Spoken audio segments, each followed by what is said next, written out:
Shalom, shalom, peuple de Dieu. Et je suis très content d'être parmi vous ce soir. Je suis accompagné avec des hommes de Dieu.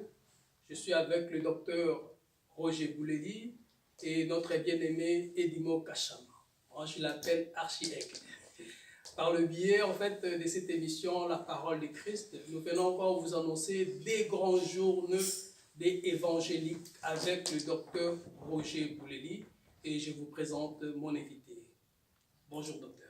Bonjour, frère Patou. Et nous saluons aussi tous nos bien-aimés qui nous suivent partout. Que la grâce de Dieu et l'amour de notre Seigneur vous soient accordés de la part de notre Seigneur.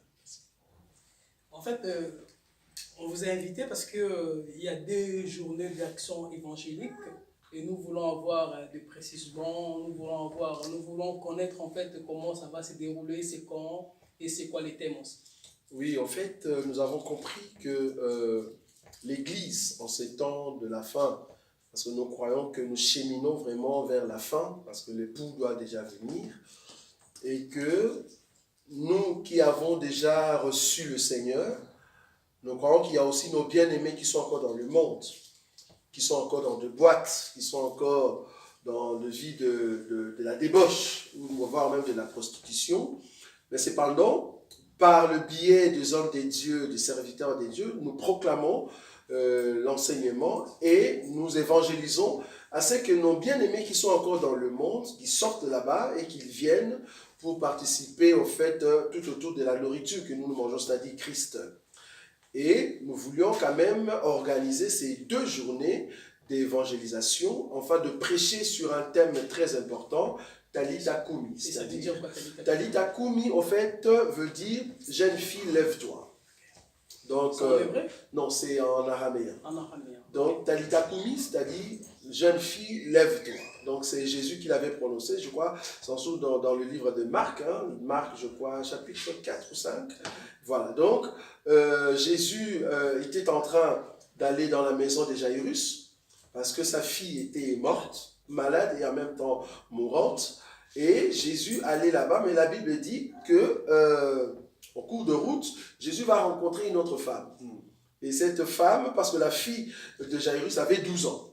Voilà, c'est ce que nous allons expliquer. La fille avait 12 ans, mais en même temps, il y avait aussi une femme qui avait la perte de sang pendant 12 ans aussi. Ah, donc il y a 12 ans en fait. C'est la guerre de 12 ans. Donc, cette guerre de 12 ans, il y a une femme qui est en train de perdre le sang pendant 12 ans, et il y a aussi une jeune fille qui est mourante, qui a 12 ans. Donc, nous comprenons qu'il y a un chiffre 12 qui se joue.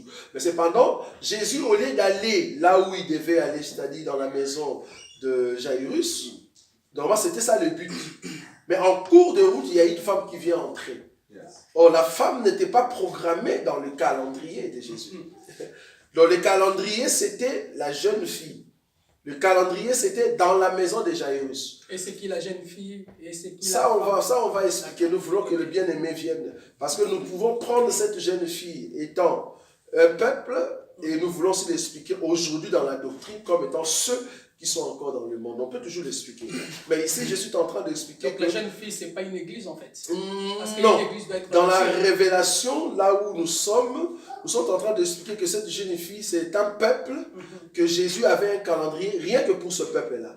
Mais seulement la femme a bénéficié d'une faveur, d'une grâce, enfin d'intercaler la course de celui qui allait vers la maison de Jairus. Et elle s'impose. Elle prend d'abord la puissance. Parce que Jésus a dit, il y a une force qui m'a quitté. Donc la femme a bénéficié de cette grâce et après Jésus va continuer son chemin. Donc nous comprenons que cette femme qui est en train de perdre du sang a déjà pris en fait la force de l'homme. Si nous comprenons bien dans les 70 semaines de Daniel, l'Église profite une année. Profite d'abord une année, profite de la force de l'époux et après l'époux va continuer son chemin. Mais nous n'étions pas programmés.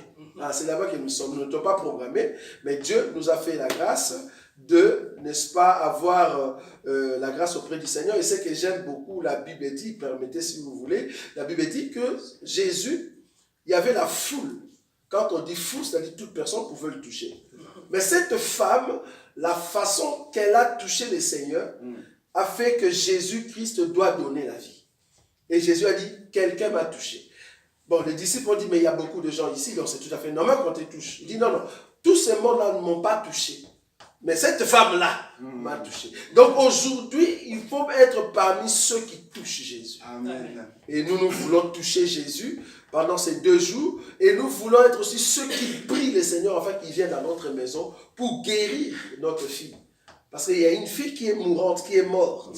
Et nous voulons que Jésus puisse le ressusciter. Et nous la allons femme va parler. toucher Jésus dans quelle partie Parce que c'est aussi important quand même, le mouvement. Oui, mais la Bible dit... Parce que nous mangeons l'agneau dans sa globalité. Merci beaucoup. Je crois que la Bible est très claire là-dessus. La Bible dit que la femme va toucher le Seigneur sur son pan, le pan de la robe. Donc ce n'était pas au-dessus, c'est le pan de la robe. Or, pour comprendre le pan de la robe, il faut poser la question d'abord au souverain sacrificateur Aaron. C'est quoi le pan de la robe? Parce que la Bible dit, il est doux et agréable pour le frère de demeurer ensemble. C'est comme l'huile qui descend sur la tête d'Aaron, et qui descend sur sa barbe, et qui descend sur ses vêtements, jusque dans les pans. Est-ce que vous voyez ça?